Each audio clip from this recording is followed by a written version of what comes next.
안녕하세요. 신우의 심해부, 시어머니 때문에 아주 이제 무슨 말 앞에 시자만 들어가면 진절머리가 날 정도로 지긋지긋합니다. 저는 여태까지 남편이라는 말이 남자 중에서 내 편이라서 그래서 남편이라고 하는 것인 줄 알았는데 아주 대놓고 시자들 편만 들어대니 이제는 남이 편이라서 남편이구나 싶은 생각뿐이에요. 남편이란 두 글자의 시자는 안 들어갔지만 저러는 거 보고 있자니 들어간 거랑 똑같다고 봐도 되지 않나 싶네요. 물론 세상의 모든 시어머니들이, 신우들이 나쁘다고 하는 소리는 아닙니다. 저와는 다르게 좋은 가족들 만나신 분들도 계시겠지요. 아마 모르긴 몰라도 저 같은 사람보다는 정상적인 식가족들 만나서 화목한 가정을 이루고 지내시는 분이 훨씬 더 많을 거라 생각됩니다. 옛날부터 같은 물건을 사도 친구들보다 훨씬 오래 쓰고 품질 좋은 것들만 뽑아서 제가 뽑기 운이 참 좋다고 생각했는데 왜 뽑아도 하필이면 이런 시자들을 뽑은 건지 정작 중요한 거 뽑을 때는 왜 이렇게 운이 없었나 싶습니다. 겉으로 보이는 모습보다 내면이 중요한 건데 그 본질을 몰라보고 운으로 좋은 가족 만나려고 했던 제 실수가 가장 크겠지만 말이에요. 그래도 남편만은 제 편인 줄 알았어요. 힘든 상황에 같이 고생하고 노력해서 그 역경을 이겨내면 남편도 저도 행복해지고 나아가선 그 가족들까지도 전부 행복하게 될 줄 알았는데 이 시자들에게는 고생하고 노력하는 사람이 이 세상에 며느리 한 명이면 충분하다고 생각하고 있었다는 걸 모르고 있었네요. 남편은 저보다 한 살이 많아요. 나이차가 그렇게 많이 나는 편은 아니었지요. 때론 친구 같기도 하고 같이 있으면 마음 편하게 해주는 남편이 참 좋았습니다. 그렇게 저희는 4년간의 연애 끝에 제 나이 29살, 남편이 30살 되던 해에 결혼을 하여 부부의 연을 맺게 되었습니다. 결혼은 남들 하듯이 반반 결혼을 했어요.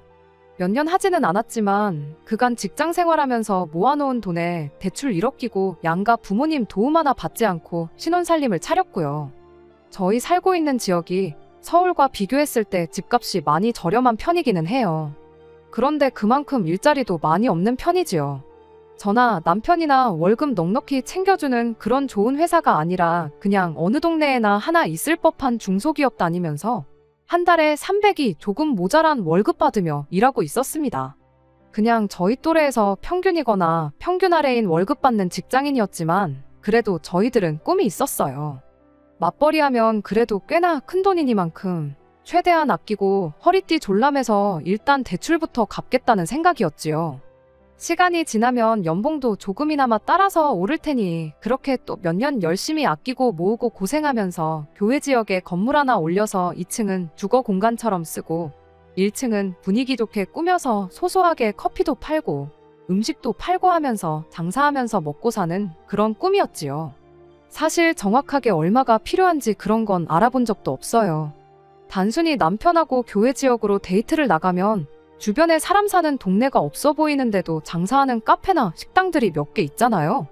그런 데들이 오히려 아파트 상권에 있는 가게들보다 오래 버티고 그러는 거 보고 그러니까 막연하게 저렇게 사는 게 좋겠다고 정한 꿈이었습니다. 당장에 저희가 자본이 있어서 시작할 사업도 아니었다 보니 그냥 어느 정도 돈을 손에 쥐고 나서 그때부터 알아봐도 늦지 않겠다는 생각이었고 당장 신혼집에 걸려있는 대출부터 정리하자는 생각으로 아끼면서 살고 있었어요. 다 쓰고 죽지도 못할 만큼 큰 돈을 버는 걸 바란 것도 아니고 그냥 끼니 걱정하지 않는 선에서 둘이 힘을 합쳐 즐겁게 살고 싶었습니다. 또 그런 부분에서는 남편하고 뜻이 맞았다 보니 연애하면서 의견 차이도 없었고 결혼 준비하면서도 결혼하고 나서도 별다른 다툼 없이 잘 지내고 있었어요. 다만 저희 시부모님, 특히 시어머니는 이런 저희들의 계획을 좋아하지는 않았습니다. 사람이 꿈을 크게 가져야지 돈도 큰 포부만큼 따라오는 법이라고 하면서 니들이 꿈이 작으니까 돈을 못 버는 거다 하는 식으로 말을 하곤 하셨어요. 아무리 교외 지역이라도 땅 사고 건물 올리고 하는데 들어가는 돈이 한 푼 두 푼이 아닐 텐데 시어머니가 생각하는 큰 포부가 얼마나 대단한 걸 목표로 해야 하는지 저희 입장에선 도무지 감이 잡히질 않았습니다.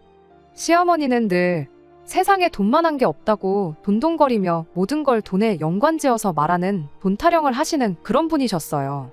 그냥 돈돈거리며 잔소리만 하셨다면 그냥저냥 넘어갔을 텐데 그러면서 꼭 저희를 신우네랑 비교를 하기까지 하셨죠. 남편한테는 네 매형 버는 거 반만 벌어보라면서 항상 심해부와 저희 남편을 비교했지요. 당신 자식인 아들한테만 싫은 소리를 했다면 그나마 괜찮았을 텐데 꼭 그렇게 남편한테 한 소리 하고 나면 저랑 신우를 비교했어요. 집안에 여자가 욕심이 많아야지 되는 거라고, 그래야 남자가 밖에 나가서 돈을 잘 벌어오는 법이라면서 말이죠. 그러면서 당신은 아들, 그러니까 남편이 큰 돈을 벌 수 있는 가능성을 가지고 있는데 제가 그 앞길을 막고 있다는 듯이 이야기했습니다. 모처럼 자식 교육 잘 시켜서 장가 보냈는데 큰 돈을 벌 능력이 충분한 애를 제대로 써먹지 못하는 제 잘못이라면서 저희들 월급이 300만 원 언저리인 게 마치 제 탓인 것처럼 이야기를 하셨죠. 남편 위로 3살 차이 나는 누나가 한 명 있습니다. 저희가 결혼했을 때 신우는 이미 벌써 애도 2이나 있었고 결혼 생활도 5년 차를 넘기고 있었어요. 심해부는 신우보다 7살이 더 많은 사람이고요. 욕심을 내는 만큼 벌이도 따라온다는 시어머니 말이 무조건 틀렸다고 할 수는 없지만 받아들이기 힘든 부분이 너무나도 많았습니다. 일단 시어머니가 남편이 큰 돈을 벌 수 있게 키워냈다는 소리부터가 모순이 너무 많았어요. 남편이 어려서부터 손재주가 좋은 편이고 그중에서도 음식하는 걸 참 좋아했었다고 해요. 이미 고등학교 들어가기 전부터 조리 관련 과가 있는 고등학교로 진학을 하고 싶어 했었답니다. 그런데 시어머니는 요리 같은 거 배워봐야 몸만 축나지 돈도 얼마 못 번다. 남자가 주방에 들락거리는 거 아니다 하는 식으로 반대를 하셨다고 해요. 그리고는 남편을 억지로 인문계 고등학교로 진학을 시켰답니다. 남편이 그렇다고 해서 공부를 엄청 잘하고 있던 것도 아니었다고 해요. 관심이 있었던 것도 아니고 자기가 하고 싶은 일을 하면서 행복하게 살고 싶었다는데 사춘기 때 이미 자기의 꿈을 포기해야 했던 상황이었다 보니 그렇게 시어머니 뜻으로 들어가게 된 학교에서 그렇게 공부도 열심히 하지 않았다고 합니다. 그렇게 수능 성적도 별 볼 일 없었고 그래도 대학은 가야 하니 그냥 점수 되는 대로 합격한 학교를 들어갔다고 하고요.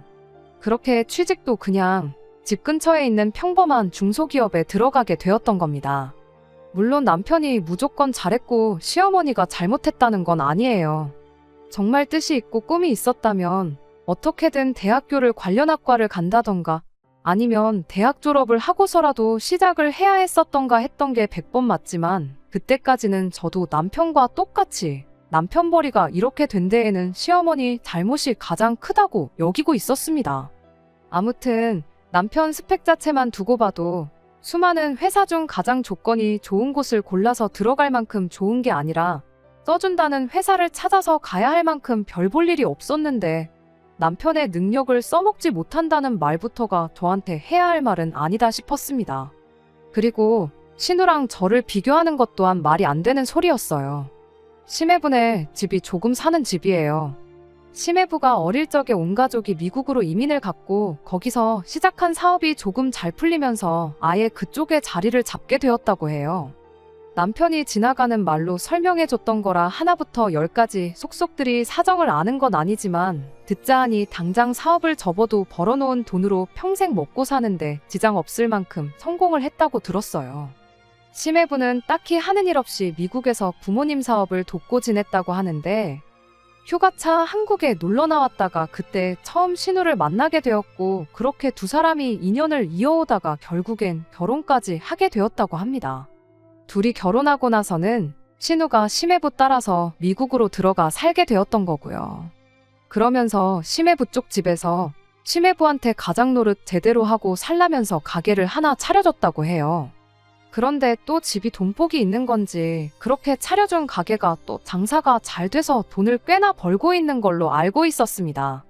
미국에 사는 만큼 제가 심해부를 따로 만나볼 일이 없었어서 심해부가 어떤 사람인지 하는 그러한 자세한 부분은 하나도 모르지만 시어머니 표현에 따르면 졸부집 한량놈이 마누라 잘 얻어서 정신 차리고 사랑구실하면서 살고 있다고 하는 걸로 봐서 시어머니는 심해분의 가게가 잘 될 수 있었던 데에는 신우의 공이 크다고 말을 하려는 것처럼 보였어요. 그런데 말씀드렸다시피 심해부가 어떤 사람인지 제가 겪어본 적도 없는 와중에 둘이 저렇게 잘하고 사는 게 다 신우의 덕이라고 말하기도 조금 모한 상황이었죠. 거기에 이미 심해분의 집 기반이 워낙에 튼튼하다고 했잖아요. 평생을 먹고 살 만큼 벌어놓은 와중에 실패가 뭐가 두려웠겠어요. 든든한 부모님이 뒤에서 버텨주고 있는데 말이에요. 물론 세상 모두가 가게만 차린다고 돈을 다 잘 버는 건 아니겠지만 믿는 구석이 있는 만큼 아무 기반도 없이 시작하는 사람들보다 여러모로 더 유리한 점이 있었을 거라 생각합니다. 신우가 아무리 욕심을 내고 열심히 했다고 한들 자기들 앞으로 가게를 하나 차리기까지의 힘든 과정이 생략된 거나 마찬가지인데 그걸 무조건 심해부는 아무것도 안 했고 신우가 잘한 덕분에 잘 풀렸다고 말하기엔 조금 어폐가 있었죠. 저희도 지금 저희 앞으로 가게 하나 차리려고 열심히 일하고 모으고 있는 거다. 심해분해처럼 가게 하나 차려주시면 저희도 더 욕심내서 큰돈 한번 벌어보겠다 하는 그 말이 목끝까지 올라왔지만 그때는 참았습니다. 그 말 해봐야 싸우자는 소리밖에 안 되는 거잖아요. 하지만 출발선부터가 다른 신우네랑 저희를 비교하는 건 귀담아 들을 필요도 없는 틀린 소리라고 생각하기로 했지요. 시어머니한테 대들어봐야 좋은 꼴은 못 볼 게 뻔하니 그냥 시어머니가 하는 소리는 한 귀로 듣고 한 귀로 흘리는 식으로 크게 신경 쓰지 않기로 남편과 이야기를 하고 말기로 했어요. 해가 지나면서 저희들 월급도 오르고 그래도 시어머니한테는 늘 둘이 먹고 살기도 모자란 만큼의 적은 돈이었거든요. 대체 한 달에 얼마를 벌어와야 만족하실지도 모르겠고 시어머니가 원하는 만큼의 돈을 못 번다고 한들 저희가 하루하루를 그냥 시간 때우며 허송세월 보내는 것도 아니었다 보니 그냥 저희들이 만족하는 선에서 꿈을 이루기 위해 최대한 아끼고 모으며 하루하루를 충실하게 살고 싶은 생각뿐이었어요. 하루하루 최선을 다해서 살고 있다고 생각해도 꼭 시어머니가 신우네랑 저희를 비교하면서 초를 치는 게 하루 이틀 일이 아니었습니다. 그럴 때면 그나마 있던 의욕도 사라질 때가 한두 번이 아니었지만 그 집은 그 집, 우리는 우리 이 생각으로 정말 최선을 다해 살았습니다. 그러던 중 결혼 생활한 지 3년째가 되던 해에 남편한테 안 좋은 일이 하나 생겼어요. 정확히는 남편이 아니고 남편 회사에 안 좋은 일이 생긴 거죠. 코로나 사태를 버티지 못하고 결국 회사가 문을 닫게 되어버렸거든요. 그래도 10년 가까이 일해왔고 연차수도 상당한 만큼 직급도 오르고 월급도 이제 300만 원 중반까지 올라가게 되었는데 남은 대출도 얼마 남지 않은 상황에서 갑자기 남편 직장이 사라지게 되니 저희도 정말 절망적이었어요. 그래도 퇴직금이며 그런 거 다 챙겨준 게 얼마나 다행이었는지 몰라요.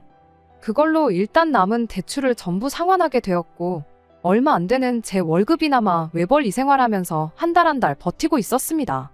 생각보다 남편의 재취업이 시간이 더 걸리던 가운데 심해부 부모님이 한국에서 알고 지내던 인맥을 통해 어떻게 일자리를 하나 소개시켜줬어요. 시어머니도 그렇고 신우까지 국제전화를 걸어와서는 마치 저희가 심해부한테 엄청난 은혜를 입었고 평생을 고마워하면서 살아야 한다는 식으로 생색을 내기 시작했죠. 반년 동안 재취업을 못하는 가운데 일자리를 소개시켜준 건 당연히 고마운 일이지만 저는 그게 그렇게 고맙거나 하지는 않았습니다. 왜냐하면 일단 월급부터가 형편없었어요. 시어머니처럼 제가 돈에 연연하는 사람은 아니지만 고작 최저시급보다 몇만 원 더 쳐주는 월급은 정말 말도 안 된다는 생각이었거든요. 남편이 그동안 해왔던 일과는 또 전혀 다른 일이다 보니 경력 같은 걸 쳐줄 수가 없어서 월급을 최소한밖에 못 쳐준다고 했다는데 아는 사람이 소개시켜줬다고 없던 경력까지 인정해서 월급을 더 쳐줘야 한다고 하는 소리는 아니지만 오히려 제 생각에는 아는 사람이 소개시켜줬다고 사람을 아주 싼 값에 대충 부려먹으려는 속셈이구나 하는 느낌밖에 들지 않았습니다.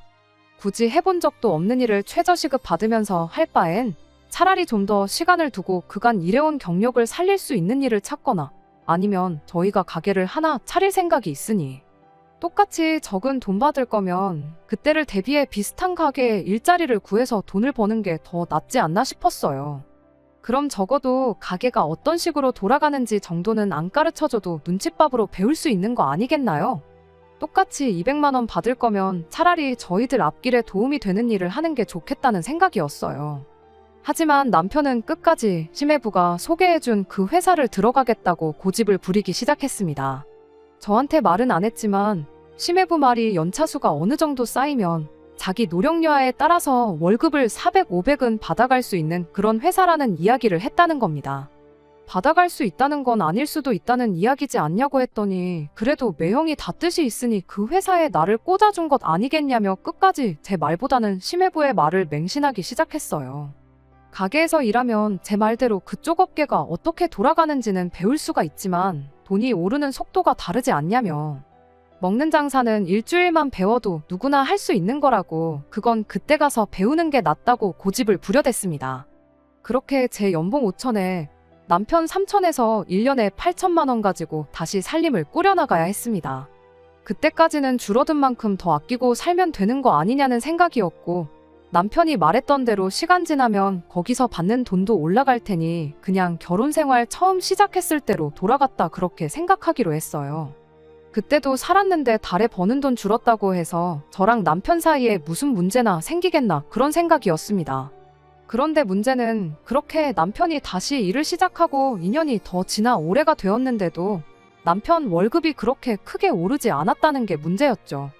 일 시작할 때는 몰랐지만 거기도 코로나 시기를 넘기면서 상황이 많이 안 좋아졌다고 하더라고요. 남편의 노력 여하에 따라 다시 그 회사가 잘 돌아가면 월급 500씩 주는 것도 문제없다는 식으로 이야기를 했다는데, 솔직히 그게 어떻게든 남편을 싼값에 부려먹기 위해 붙들어 놓을 허울 좋은 변명에 불과하지 남편 혼자 노력한다고 해서 될 것 같지는 않아 보였습니다. 그래도 남편은 심해부가 그 자리를 자기에게 꽂아준 데에는 그만한 이유가 있을 거라며 끝까지 믿음을 저버리지 않던 게 문제였어요. 그런데 올해 봄에 난데없이 신혼애가 한국에 들어오게 되면서 그러면서 저와 남편의 사이도 점점 더 걷잡을 수 없이 갈라지기 시작했습니다. 이렇다 저렇다 할 연락도 없이 신혼애가 심해부랑 애들 둘까지 데리고 갑자기 한국에 귀국을 했어요. 짐 싸들고 온 걸 보니 하루 이틀 지내다가 갈 사람들처럼 보이지는 않았습니다. 무슨 일로 왔는가 했더니 신우가 애들 교육을 한국에서 좀 시키고 싶어서 데리고 왔다고 하더군요. 남들은 다 1살이라도 어릴 때 미국에 보내고 싶어서 안달인데 신우는 반대로 애들을 미국에서 한국으로 데리고 온 거였어요. 이유는 굉장히 그럴싸했습니다. 애국자가 따로 없었지요. 애들의 뿌리가 한국에 있음을 알려주고 싶어서 한국으로 데리고 왔다는 거예요. 그리고 어차피 애들이 모국어가 영어고 한국어는 제2외국어나 마찬가지라면서 영어 교육은 따로 할 필요도 없다고 하더군요. 오히려 수학 같은 거 생각하면 한국에서 공부시키고 미국으로 돌아가는 편이 월등하게 거기 애들보다 수준 차이를 보여준다고 하는데, 저야 살아본 적도 없는 나라다 보니 신우 말이 맞는 말 같으면서도 이제 겨우 10살 된 애들한테 산수면 모를까 수학이 웬 말이냐 싶기도 했습니다. 사업은 어쩌고 왔냐니까 거기에 신우네 시부모님도 계시고 믿음직한 직원이 있어서 직원한테 수입의 절반을 갖게 해주는 조건으로 가게를 그냥 맡겨두고 왔다고 하더군요. 신우네는 그렇게 애들 중학교까지만 여기서 졸업시키고 미국에 돌아갈 계획이라면서 말이죠. 제 상식으로는 이해가 가지 않는 이야기들을 하고 있는데 그냥 그쪽 동네는 그렇게 돌아가는구나 하고 말았습니다. 솔직히 그때까지만 해도 시어머니 잔소리를 제외하면 신우네가 저희 앞길에 그렇게 큰 문제가 될 거라 생각하지는 않았거든요. 그런데 그게 아니었어요. 신우가 귀국한 지 1달도 안 돼서 일을 하나 아주 크게 터뜨려줬지요. 연락도 없이 저희 집에 찾아와 말도 안 되는 부탁을 하나 해오더군요. 원래 신우네가 처음에 한국 들어와서는 시댁에서 시부모님과 같이 지내고 있었어요. 그런데 1달 지나서 지내다 보니까 애들 둘의 심해부까지 5 식구가 지내기에는 집이 너무 번잡하다 하고 거기에 심해부는 또 장인장모, 그러니까 시부모님한테 너무 신세를 지고 있는 건가 싶어 불편해하고, 반대로 시부모님 또한 심해부가 어려운 건지 조금 사위 눈치를 보시는 것 같다고 말을 꺼내더군요. 그러더니 난데없이 저희한테 저희 집을 비워달라는 소리를 하더라고요. 지들이 우리 집에서 지낼 테니 저희 보고 시댁에 들어가서 시부모님 모시고 살라고 하는 소리였죠. 말도 안 되는 소리에 어이없는 와중에 남편은 저랑 상의 한마디 없이 언제까지 집을 비워주면 되겠냐며 날짜를 조정하기까지 하는 겁니다. 제가 깜짝 놀라서 뭔 소리를 하는 거냐고 남편 말 급하게 잘라버리고, 불편한 건 알겠는데 왜 저희가 집을 비워줘야 하는지는 잘 모르겠다고 애둘러서 거절을 했어요. 그랬더니 신우가 말도 안 되는 소리를 꺼내는 겁니다. 원래 시부모 입장에서는 며느리가 사위보다 훨씬 더 편한 법인 거 모르냐고요. 저희가 집만 비워주면 시어머니도 불편할 일 없고 자기들도 마음이 편하니 일석이조 아니냐고 말도 안 되는 소리를 하는 거 아니겠나요? 멀쩡한 우리 집 비워주고 시부모 모시고 사는 저희 불편할 건 생각 안 하시냐 했더니 두 집안 불편한 것보다 한 집만 불편한 게 훨 낫지 않느냐는 소리를 하대요. 아니, 어차피 애들 중학교 졸업할 때까지 지낼 생각이면 집도 잘 살고 돈도 잘 번다던데 방 하나 구해서 나가 살면 되는 거 아니냐고 했더니 그 말에는 대답도 못하고 제 경제관념이 안 좋다니 어쩐다니 소리를 하는 게 아니겠어요? 막무가내로 우리 집을 생짜배기로 내놓으라는데 더 상대할 필요도 없겠다 싶어서 우리 집 비워줄 생각은 없으니 시댁에서 지내는 거 하루빨리 익숙해지던가 하시라 말하고 그만 돌아가라 했습니다. 그런데 더 어이가 없는 건 신혼애의 말도 안 되는 억지보다 남편의 반응이었어요. 신혼애를 그렇게 보내놓기가 무섭게 저보고 가족끼리 왜 이렇게 협조를 안 하느냐며 성질을 부리기 시작했으니까요. 우리가 누구 덕에 이렇게 돈 벌면서 먹고 사는지도 모르고 그게 뭐 어려운 부탁이라고 생각도 안 해보고 거절부터 할 수 있냐면서요. 남편한테 뭐 잘못 먹었냐고 누구 덕에 먹고 산다는 게 무슨 뜻이냐고 물어봤죠. 남편은 매형이 이렇게 일자리도 구해주고 한 덕분에 우리가 지금 따뜻한 방에서 두 다리 뻗고 잘 수 있는 거 아니냐는 대답을 하더군요. 어이가 없어서 내가 벌어오는 돈은 돈도 아니냐고 한마디 따져 물었죠. 당신 매형이 구해줬다는 그 회사에서 한 달에 250만 원도 못 벌어오는데 누가 들으면 한 달에 1,000만 원씩은 따박따박 벌어오는 줄 알겠다고 말도 안 되는 소리 하지 말라고 했죠. 남들 애 키우면서 집에서 편하게 남편이 벌어다 준 돈으로 생활하는데 나라고 돈 때문에 이 나이 먹고 애도 없이 일만 하러 다니는 거 좋겠냐고. 매형 덕에 그나마 한 달에 200만 원 조금 넘게 벌어온다고 고마워할 시간 있으면 그 시간 반만 쪼개서 나한테 고마워나 하라고 한마디 했습니다. 그랬더니 남편이 고작 한 달에 300 얼마 벌어오는 거 가지고 유세를 떠냐며 입에 개거품을 물더라고요. 여지껏 부부싸움 한 번 없이 그 소박한 꿈 이뤄보겠다고 열심히 노력하던 사람이 맞나 싶었어요. 나중 가서는 자기가 나중에 500만 원씩 벌어오고 하면 과연 그때 가서도 똑같은 소리를 하는지 보겠다고 으름장을 놓더라고요. 그래서 큰 소리 칠 거면 그 돈 벌어오고 말하라고 한마디 해줬습니다. 그리고 그때 돈도 각자 알아서 관리하자고 말을 꺼냈죠. 어차피 남편이 새 직장 구할 때쯤 해서 대출도 다 갚았었다 보니 계산할 것도 딱히 없었어요. 그 당시 모아놓은 돈에서 각자 벌어오는 월급만큼 비율을 계산해서 그 자리에서 돈을 나눴죠. 남편은 이를 바득바득 깔면서 어디 한번 두고 보자는 식으로 나왔어요. 신혼애의 말도 안 되는 부탁보다 더 어이없었던 건 연애 때부터 그때까지 10년에 가까운 세월을 알아온 남편이 보여준 몰랐던 모습이었습니다. 그래도 최대한 좋은 쪽으로 생각하기로 했어요. 당장 남편이 저러는 게 한편으로는 동기부여가 될 수도 있겠다는 생각이었거든요. 그런데 그런 저희 기대가 무색하게 남편은 하루가 가면 갈수록 시댁, 특히나 신혼애한테 목을 매기 시작했어요. 결국 그 때문에 이혼까지 하게 되었고요. 그나마 대출 다 갚고 나서 2년 조금 넘게 모아놓은 돈을 돌려준 건 저희 실수였습니다만 어떻게 보면 그렇게 남편과 이 시자들의 민낯을 알게 되는 계기가 되었으니 어떻게 보면 저에게는 전화위복의 기회가 되었죠. 그날로부터 남편은 저 보란듯이 그 돈을 가지고 시댁을 위해 써대기 시작했어요. 말로는 다 이유가 있었죠. 지 매형, 그러니까 심해부가 말하길 남편 월급이 어떻게 아직도 230만 원밖에 안 될 수가 있냐며 자기가 부모님한테 연락해서 남편 월급 좀 빨리 올려줄 수 있게 이야기를 해주겠다고 했다는 겁니다. 저는 말도 안 되는 소리다 싶었어요. 심해부 부모님이 얼마나 대단한 사람이건 간에 애초에 말 한마디 해서 올라갈 월급이었으면 처음부터 돈 좀 넉넉히 주라고 했어도 되는 거 아닌가 싶었거든요. 그런데 남편은 그 말을 철석같이 믿고 심해부한테만 어떻게 잘 보이면 자기 월급이 당장에라도 400만 원, 500만 원이 될 것이라 믿었던 거죠. 그렇게 틈만 나면 시부모님이랑 신혼애 데리고 나가 자기 돈으로 외식하고 오고 시조카들 좋아한다고 장난감도 사다가 바치고 주말이면 심해부 심심하겠다며 데리고 나가 술도 한 잔 마시고 오고 그 꼴을 보고 있으니 이 인간이 저렇게 돈 쓰기 좋아하는 인간인데 그걸 내가 못하게 한 건가 싶기도 하고 오만 가지 생각이 다 들었습니다. 자기 가족이라고 말도 안 되는 소리 철석같이 믿고 자라는 꼴을 보고 있자니 가족이 좋긴 좋은가 보다 싶었고, 그때쯤 되니 저도 결혼하고 나서 너무 친정 부모님께 소홀했던 건 아닌가 싶은 생각이 들었어요.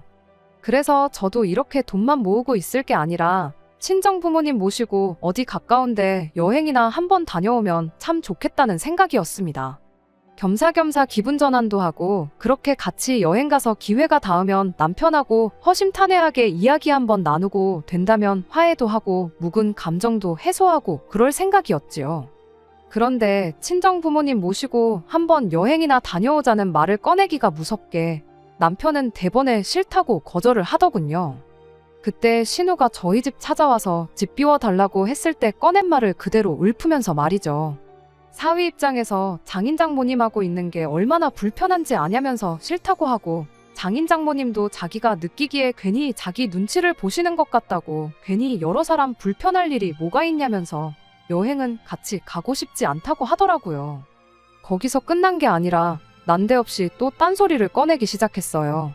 나도 이렇게 결혼 생활 길게 한국 땅에서 해오면서 장인 장모님이 불편하기만 한데, 자기 매형은 여지껏 해외에서 살다가 난데없이 장인 장모랑 한 집에 같이 살게 되니 얼마나 불편하시겠냐며 그 기분이 이해가 가냐고 저한테 되묻는 거예요. 그간 냉전 기간을 거치면서 조금 정신을 차렸나 싶었는데 저런 소리를 꺼내고 있으니 어이가 없어서 말도 안 나오더군요. 그래서 그냥 따라가기 싫으면 오지 말라 한마디 해주고, 나는 어쨌든 친정 부모님 모시고 여행 좀 다녀올 테니 그렇게 알라고 했어요. 그리고 잠깐 내가 집 비운 동안 행여나 신우네 우리 집에 살게 할 생각이 있다면 꿈도 꾸지 말라고 했죠. 그렇게 남편만 두고 친정 부모님과 여행을 다녀왔습니다. 친정 부모님께서는 남편하고 제가 잘 지내는 줄만 알았는데 그런 일이 있는 줄 몰랐다며 크게 걱정하시는 눈치였어요. 그간 있었던 일에 대해 저의 설명을 전부 들으시고는 그래도 남편이 사회생활 하루 이틀 한 것도 아니고 세상 물정을 모르는 것도 아닐 텐데 뭔가 벌이가 될 만한 구석이 있으니까 저렇게 목숨을 거는 거 아니겠냐시며 잘해보려고 하는 걸 테니 너무 나쁘게만 생각하지 말라고 한마디 조언을 해주시더군요. 같이 고생한 세월이 있는데 남편을 좀 더 믿어보라면서요. 혹시나 남편이 지금 잘못된 판단을 하고 있을지라고 해도 남편이 12살 먹은 애도 아니고 조만간 눈치채고 제정신을 차리지 않겠냐시며 이 또한 지나가면 다 추억이 될 일이니 남편을 믿어보라고 그렇게 제게 말씀해 주셨습니다. 그때 저도 제 나름대로 조금의 반성을 했어요. 딱 한 번 싸운 거 가지고 남편하고 돈 관리도 따로 하기로 하고 시댁에 뭐라든 신경 하나 안 쓰기로 하고, 제가 너무 극단적으로 나왔나 싶기도 했죠. 그래서 제 나름대로 생각을 했어요. 이렇게 여행 다녀와서 남편이 저랑 약속한 대로 저 몰래 신혼에 불러와서 살라고 집을 내준 상황만 아니면 남편하고 어떻게 잘 풀어서 다시 몇 달 전처럼 두 사람 행복한 미래를 위해 열심히 살아봐야겠다고 그렇게 다짐을 했죠. 여행 다녀와서 정말 현관문 열어보는 게 두려웠어요. 설마 진짜 제가 없는 사이에 신혼애를 집에 끌어들인 건 아닐까 싶어 걱정이었거든요. 남편이 신혼애한테 절절매는 게 충분히 그럴 수도 있겠구나 생각했는데 막상 집에 도착하니 남편이 잘 다녀왔냐며 저를 반겨주더군요. 그날 간만에 남편하고 허심탄회하게 미래에 대해서 이야기를 나눴어요. 남편도 그때 신혼애한테 집을 비워주자고 했던 건 자기가 너무 자기 생각만 했던 것 같다며 사과를 하더군요. 다른 거 다 떠나서 그거 잘못한 건 알고 있으니 참 다행이다 싶었습니다. 남편은 단 한순간도 우리 가게 하나 차려서 소박하게 살자는 그 계획을 까먹은 적 없다고, 하지만 당장 자기 벌이를 생각하면 답이 안 나와서 그런 거라며 당장 자기가 매형한테 너무 목매는 것처럼 보일지라도 다 계획이 있어서 그러는 거니 당분간은 이해 좀 해달라는 식으로 설명을 하더라고요. 당장 돈 얼마 쓴 건 티도 안 날 만큼 큰 돈을 벌어오겠다면서요. 아직도 자기 매형한테 잘하기만 하면 월급이 2배씩 늘어난다고 믿는 건 어이가 없었지만 적어도 현재 상황을 인지하고 있다는 게 어디인가 싶었어요. 저희 부모님이 말해주셨던 대로 저러다 안 되는 거 알면 제정신 차리겠지, 정말 시간이 해결해줄 문제이겠거니 하고 다시 남편과 잘 지내보기로 이야기가 잘 끝났습니다. 그날 이후로도 남편은 여전히 시매부한테 잘 보이려고 애를 썼지만 나름의 계획이 있다고 하니 당분간은 남편을 믿어보기로 했어요. 그러던 중 남편이 가족들하고 다 같이 한번 여행 좀 다녀오자고 한마디 건네더라고요. 마음 같아서는 남편이 했던 대로 똑같이 나는 시부모님이며 신우내며 불편하니까 당신만 다녀오라고 하고 싶었지만 잘 지내기로 다짐한 지 얼마나 됐다고 치사하게 구는 게 조금 웃긴 것 같아서 그러자고 대답했죠. 그렇게 여행 가기로 한 날 당일이 돼서 시댁에 모였어요. 3박 4일 일정으로 가깝게 제주도를 다녀오기로 되어 있었고 시댁에 도착하니 전부 다 가방 싸놓고 만반의 준비를 하고 있는 게 간만에 여행이라 기대가 아주 큰 듯 싶어 보였습니다. 그런데 대뜸 신우가 시조카들한테 그럼 엄마 없는 동안 외숙모가 엄마나 마찬가지라고 외숙모 말 잘 듣고 있으라는 소리를 하더니 시매부랑 둘이 지들 가방만 챙겨서 쪼르르 나가더라고요. 이게 무슨 소린가 싶어서 나가는 신우 붙잡고 다 같이 가는 가족여행 아니었냐고 가긴 어딜 가시냐고 한마디 물었어요. 그랬더니 신우가 우리는 단둘이 해외여행 좀 다녀올 계획이라며 그동안 애들 좀 부탁한다고 대충 한마디 하고는 그대로 시매부랑 같이 지갈길을 가더군요. 어이가 없어서 나가는 신우네를 뒤로 하고 남편한테 이게 무슨 상황이냐고 물었죠. 그랬더니 남편이 아무래도 매형이 우리 부모님을 불편해하시니까 누나네는 누나네 따로 여행을 가고 우리끼리 다녀오는 게 더 낫겠다 싶어서 이렇게 하기로 했다는 겁니다. 제가 계속 어이없다는 반응을 보이니 남편이 오히려 적반하장으로 여기까지 와서 왜 이러냐며 짜증을 내기 시작했어요. 자기가 다 설명하지 않았냐고 당분간은 매형한테 잘 보여야지 우리 앞길이 풀리는 거 알지 않느냐면서 저보고 협조 좀 하라는 거예요. 그래서 나라고 뭐 신우네랑 맨날 비교질만 해대는 당신 부모님이 편하기만 한 줄 아냐고 그런데 그것도 모자라서 신우네는 해외여행 보내고 나는 여행지 따라가서 시부모님 챙기고 보모 노릇까지 해야 되는 거냐고 그럴 생각 없다고 여행은 시부모님의 조카들까지 데리고 당신 혼자 다녀오라고 하고 그대로 시댁을 빠져나왔습니다. 그랬더니 남편이 시댁 바깥까지 쫓아나와서는 그럼 자기 혼자 다녀올 테니 조카들만이라도 그동안 제가 데리고 있어주면 안 되냐는 소리를 하더군요. 누나네 보고 다시 돌아오라고 할 수도 없는 노릇이고 애들만 집에 혼자 둘 수도 없는 노릇 아니겠냐면서요. 그때 딱 깨달았어요.